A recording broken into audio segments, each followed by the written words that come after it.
Nah pas dia masuk, dia nih ngeliat pamannya lagi ngangkat goni. Ditanya lah sama anak ini, paman itu goni buat apa? Mau dibawa kemana? Katanya kan. Dan dijawab sama si Harapan yang membuat anak ini tak kejut batin. Apa jawabannya? Mama udamu sudah kumatikan.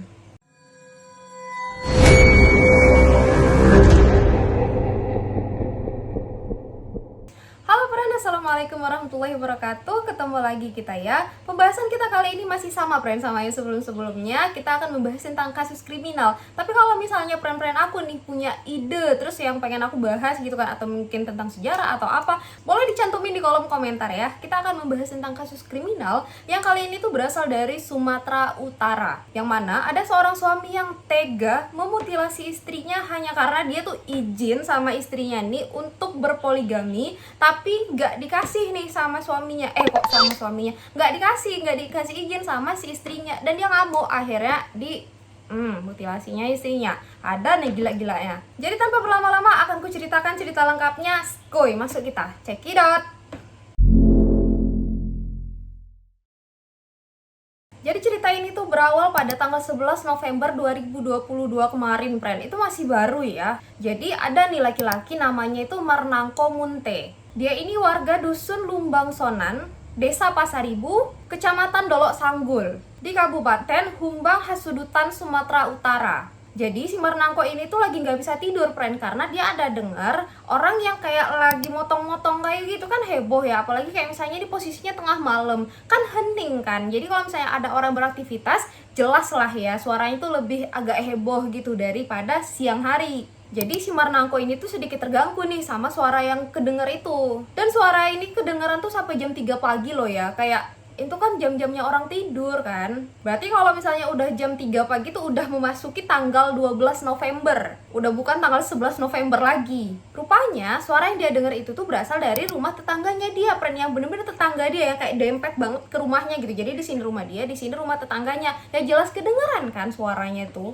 Dan tetangganya ini adik kandung dari si Marnangko ini sendiri, friend, yang namanya itu Harapan Munte. Jadi terbayang nih kan rumahnya itu kan. Jadi ini rumahnya si Marnangko, ini rumah adiknya. Jadi mereka satu dinding, bukan pisah dinding, bener-bener satu dinding, dempet banget gitu. Jadi kayak ya udahlah, pasti itu udah kedengeran lah suara apapun yang ada di tetangga kita kan. Nah sebenarnya pas si Marnangko ini dengar suara itu pertama kali, si Marnangko ini sebenarnya agak curiga, Bren, kayak ini apa yang dikerjakan sama adekku ini kok sampai berisik kali gitu kan. Dan posisinya ini tengah malam, dia ngapain gitu loh. Tapi tiba-tiba si Marnangko ini ingat, rupanya sebelumnya kayak mungkin sekitar 3 hari sebelumnya, si Harapan ini, adiknya ini memang lagi memperbaiki rumahnya. Bukan memperbaiki, lebih tepatnya kayak ngerenov rumahnya, kayak ngecat rumahnya gitu loh. Dan ada juga beberapa bagian rumah yang lagi dikerjakan sama si Harapan ini. Habis itu kan posisinya juga ini tengah malam menjelang pagi gitu. Mungkin si Marnangko juga ngantuk ya. Jadi kayak dia mikir, andai pun dia mau ngecek, ya udah besok aja lah, udahlah gitu. Ya kayak mana, emang jam-jamnya orang tidur kan, jadi mager lah. Dan memang gak lama setelahnya pun suara itu berhenti, friend. Udah gak ada suara lagi, jadi udah tenang lah. Jadinya si Marnangko ini tadi pun tidur lah dia. Nah besoknya tuh kan, ada yang bangunin si Marnangko ini, friend, pagi-pagi. Padahal dia tuh kurang tidur ya kan, tapi kayak ada nih yang datengin dia sambil teriak-teriak gitu loh, sampai dia ini tuh bangun. Jadi anaknya si Marnangko ini tuh lari, friend, ke rumahnya mereka sambil teriak-teriak bapaknya. Jadi kayak histeris gitu loh anaknya sambil manggil-manggil si bapaknya ini loh. Nama anaknya ini Hari Jumadi, friend. Jadi si Hari ini lagi sambil lari tapi sambil teriak-teriak bapaknya,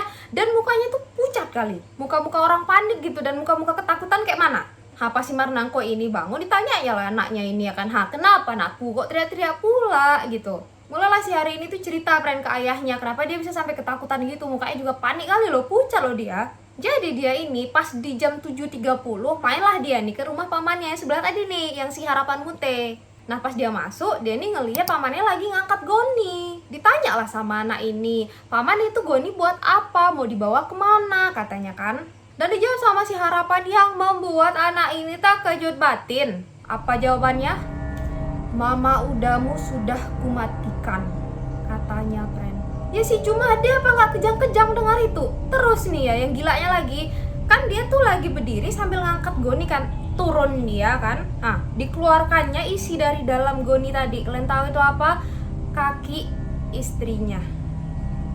Jadi seolah-olah dia tuh kayak lagi pamer gitu loh. Ini loh kakinya, udah aku potong-potong gitu kali ya. Ya langsung lari lah anak kecil tadi. Itulah kenapa dia langsung teriak-teriak sambil manggil bapaknya. Nah si Marnangko pun yang denger cerita anaknya nggak kalah kaget, friend. Langsung lari dia ke rumah adeknya tadi ngecek. Langsung lari dia ke rumah itu, friend. Dan begitu nyampe dapur, ya Allah, dia ngelihat badan adik iparnya yang bernama Nurmaya udah tinggal badan tok. Ngerti nggak? Jadi kayak nggak ada kepala, nggak ada tangan, nggak ada kaki, bener-bener kayak cuman badan tok. Nah udah tuh kan, tapi pada saat itu dia nggak ada ngelihat adiknya, friend. Di mana lah adiknya ini kan dicarinya nih. Pergi dia ke belakang rumah nih, dan iya dia ketemu adiknya di belakang rumah lagi ngebakar sesuatu. Dan kalian tahu apa yang dibakarnya? Kaki.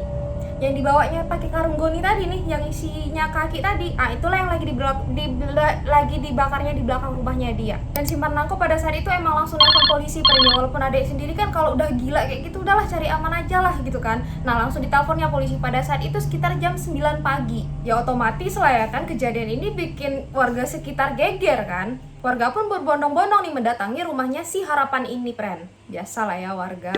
Dan pada saat polisi nyampe di rumah itu, friend, polisi nemuin hanya ada tubuhnya si Nurmaya yang sama persis dilihat sama si Marnangko tadi. Tanpa kepala, tanpa tangan, dan tanpa kaki. Kepalanya si Nurmaya udah dimasukin ke karung goni nih. Sementara tangannya si Nurmaya udah ada di dalam panci, udah direbusnya jadi sop. Dan kakinya Nurmaya udah terbakar di belakang rumahnya. Itulah yang dilihat sama si Marnangko tadi, friend. Dan polisi juga langsung mengevakuasi nih jasadnya si Nurmaya, langsung dibawa ke rumah sakit Dolok Sanggul. Habis itu langsung dibawa ke rumah sakit Bayangkara Medan untuk diautopsi nih.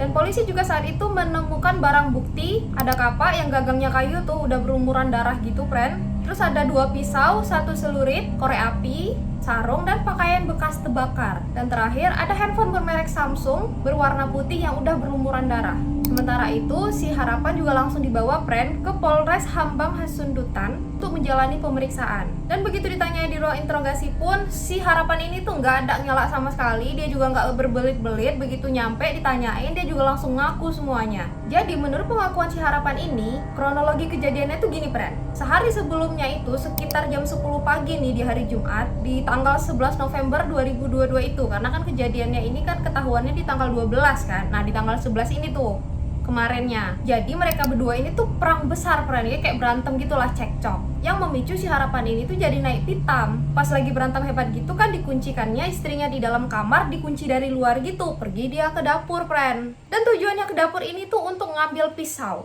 Habis itu gak lama balik lagi dia ke kamar, langsung dicekeknya istrinya, baru ditusuknya leher istrinya, friend, pakai pisau yang dia bawa dari dapur tadi. Dan setelah istrinya ini tergeletak ke bawah, langsung diseretnya itu tubuh istrinya untuk dibawa ke dapur.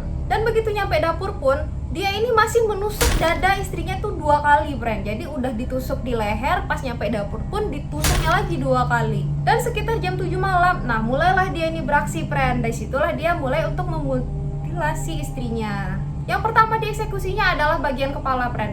Ditebasnya, terus sudahnya dimasukkannya nih ke dalam karung. Mungkin pas hari itu tuh banyak kali lah kerjaannya kan. Jadi pas setelah dia memenggal kepala istrinya tuh kayak dia tuh ngerasa kecapean gitu. Jadi pada saat itu tuh dia berhenti bentar nih, friend. Adalah itu beberapa jam. Jadi dibiarinnya aja tuh tubuh istrinya di situ tergeletak.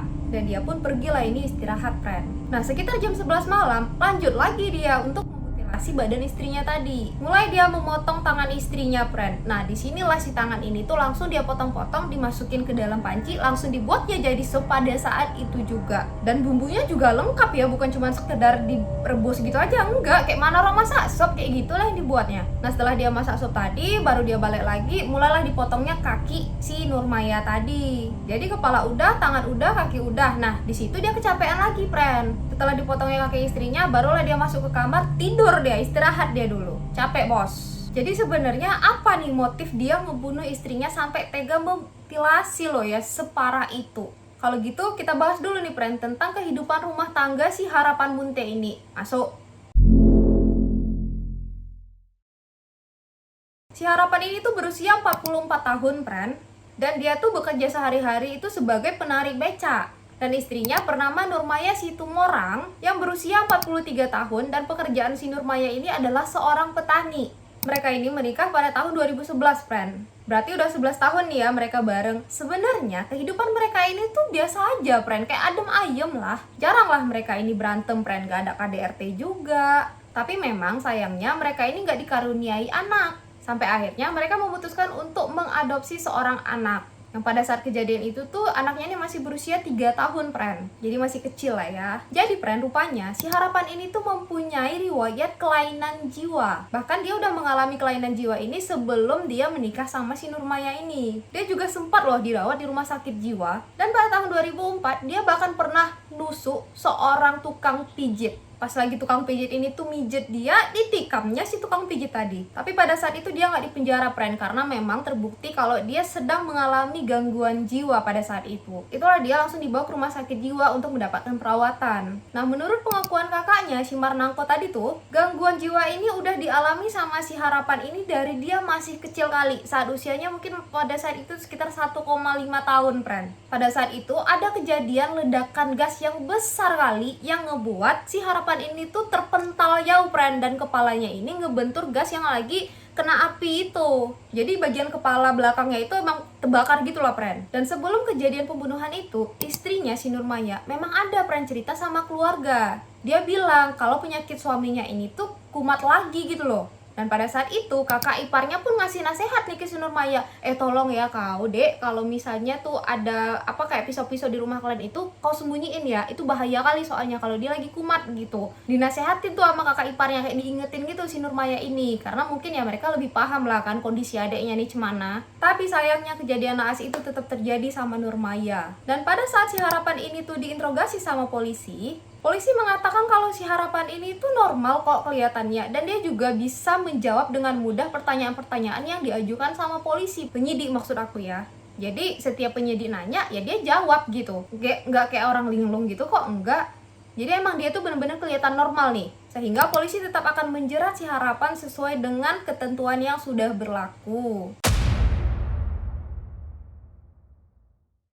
Motif dari pembunuhan yang dilakukan sama si Harapan ini tuh belum terjawab, Pren. Karena nih setiap penyidik nanya dia, jawabannya tuh ganti-ganti, Pren. Awalnya katanya dia sakit hati gara-gara si istrinya ini ketahuan selingkuh di belakang dia sama ponakannya sendiri. Tapi pada saat itu pernyataannya ini nggak bisa dibuktiin sama dia sendiri, Pren. Jadi gimana polisi mau percaya ya kan? Kalau cuma sekedar bercakap aja kan bisa aja mungkin dia ngarang. Abis itu karena polisi nggak percaya, diubahnya lagi nih kesaksian dia. Dibilangnya nih, dia pengen ngebunuh istrinya tuh karena dia sakit hati gara-gara si istrinya ini kayak suka ngelontarin kata-kata kasar sama dia. Istrinya ini sering maki-maki dia gitu katanya, Pren. Tapi setelah pemeriksaan lebih lanjut, dan itu polisi kan ngegali terus nih apa motif sebenarnya kan, karena memang pengakuan dia sebelumnya itu masih diragukan sama polisi nih. Digali terus, akhirnya dia mengaku, Pren. Kalau motif pembunuhan sebenarnya adalah si Harapan ini minta izin ke si Nurmaya untuk nikah lagi, Pren. Alasannya karena mereka udah 11 tahun nikah tapi nggak punya anak juga. Nikah lagi lah aku, udah 11 tahun kita nikah nggak punya anak juga. Abah, enak kali kau, nggak ada cerita ya bang ya. Aku nggak mau kalau aku dimadu. Oh, dengar itu baik-baik ya. Nggak diizinin rupanya sama si Nurmaya ini, Pren. Dan gilanya lagi, rupanya pada saat itu si Harapan ini udah pernah bawa calon istrinya ke si Nurmaya, kayak dikenalin gitu. Nih loh dek, calonku yang baru gitu. Ya jelas-jelas si Nurmaya kesal lah, nggak terima dia. Akhirnya entah apa-apa aja yang dibilang sama si Nurmaya di depan calon istrinya si Harapan tadi. Hei kau perempuan, jangan mau kau nikah sama dia, itu bodoh, dia itu gila. Dan gara-gara perkataan inilah, Pren, yang membuat si Harapan ini tuh marah besar karena dia ngerasa dia dipermalukan di depan calon istrinya. Aduh maaf ya guys, sekarang itu lagi hujan tiba-tiba nih deras sekali. Jadi kalau misalnya agak gak kedengeran suaraku, udahlah ya, karena maklum aja kita sama-sama ya. Aku udah sekencang mungkin nih ngomong pakai petir segala ini, ya Allah. Kedengaran lah ya, aku teriak nih ngomong nih. Dan inilah pemicunya, Pren, kenapa dia sampai melakukan pembunuhan sekeji itu nih sama istrinya sendiri. Mulailah dia merencanakan pembunuhan dan mutilasi terhadap Nurmaya. Barulah nih kan udah tahu dia rencananya kayak mana, disiapin lah ini semua alat-alat yang dia butuhkan nanti. Dan akhirnya benar, Pren, dilakuin sama dia, ya Allah. Gila-gilanya lah, dia memang gila, aduh telah. Dan karena Harahap ini